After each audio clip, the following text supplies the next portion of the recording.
One of the real challenges we've identified right now in the American political discourse is that when the other side brazenly lies, and to even get back to the beginning of a conversation where there might be a reasonable disagreement, we have to first undo all of the lies. By definition, you're behind. And we have the perfect example of this from a bizarre interview Donald Trump gave a few days ago to the right-wing moms group, Moms for Liberty.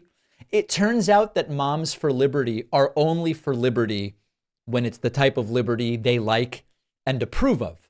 But that's probably a topic for a different day.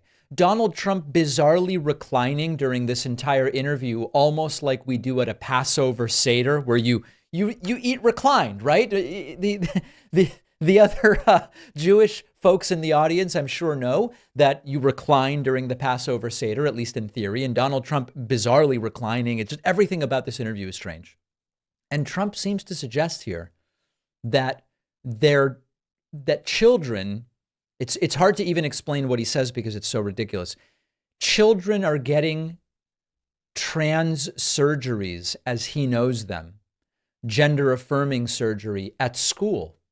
Correct me if I'm wrong. Isn't that what Trump is saying here? Things that almost nobody in this room wants, who I think 85-90% of the country doesn't want if they absolutely agree. But the transgender thing is incredible. Think of it.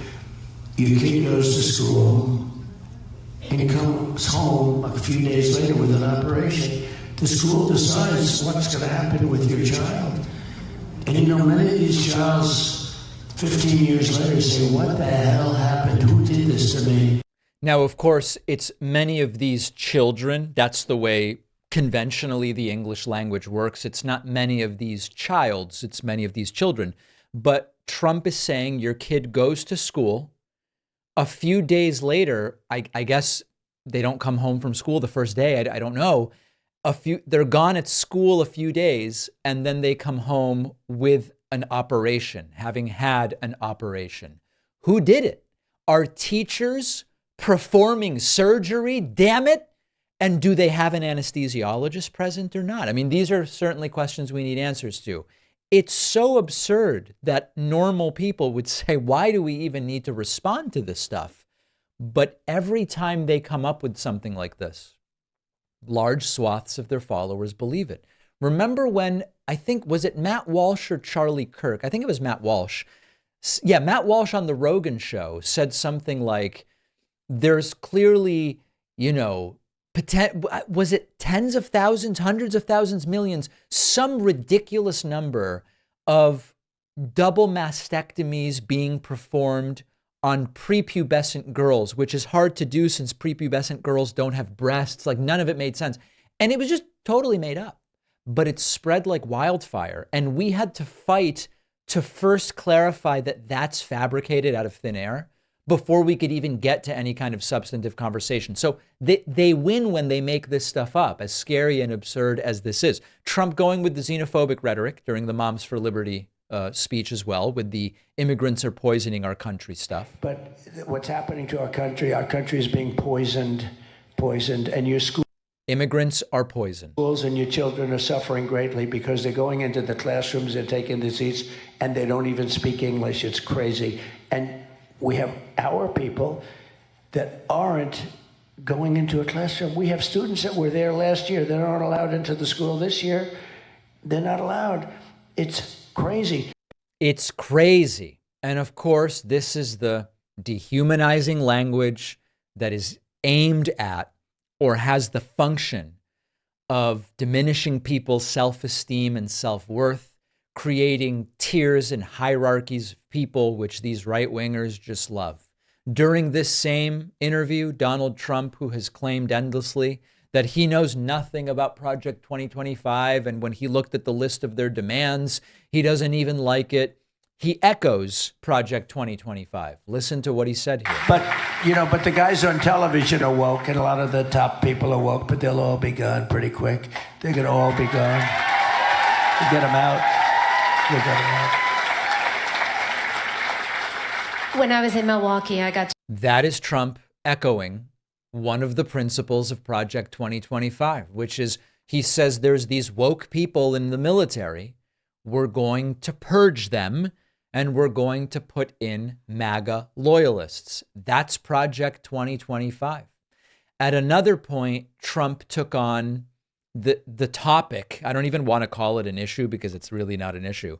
He took on the topic of Kamala Harris's previous employment at McDonald's, I guess, something I really don't care much about. But now they're going with that was a lie, I guess. But she called him a racist. The bus, you remember the story of the bus, fake story probably. Well, she also said, I worked at McDonald's. It turned out she didn't work at McDonald's. Did anybody see that? After an exhaustive study that took about 20 minutes, they found out she never worked there. So, there's a lot of fake stuff going on. But we don't need that for a president. And our country can't stand it. We are really in trouble. We're a failing nation, whether you like it or not. And Now, to be clear, I looked around. Do we have to get into the weeds? I guess we do because they lie on all the time. It has not been determined that Kamala Harris did not work at McDonald's. It is true that she has claimed that she worked at McDonald's.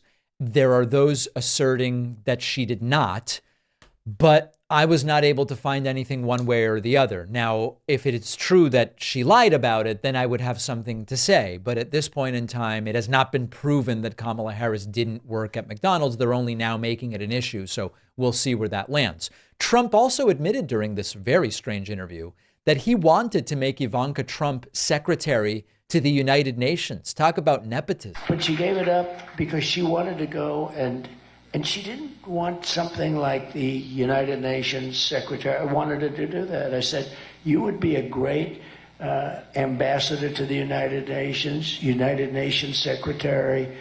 There'd be nobody to compete with her. I tell you, she may be my daughter, but nobody could have competed with her. There you go. Spoken like a true nepotist. I wanted my daughter to get a cushy gig, thanks to me being president. Nobody would have been better at the job than she would have, but she didn't want to do it.